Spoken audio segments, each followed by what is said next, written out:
ఒకటి షుగర్ వ్యాధి, డయాబెటిస్, మధుమేహ వ్యాధి ఉన్నవాళ్ళు బెండకాయ కూర వాడటం వల్ల షుగర్ కంట్రోల్ బాగా ఉంటుంది, రక్తంలో చక్కెర శాతం స్థిరీకరించబడుతుంది. 2 రక్తంలో ఉండే చెడు cholesterol, bad cholesterol, LDL cholesterol యొక్క పరిమాణాన్ని తగ్గించి గుండెపోటు, హార్ట్ అటాక్, పక్షవాతము రాకుండా నివారిస్తుంది.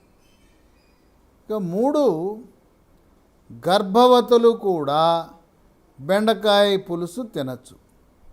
దీని ద్వారా తల్లి ఆరోగ్యము, పొట్టలో ఉన్న శిశువు ఆరోగ్యం కూడా బాగుపడుతుంది.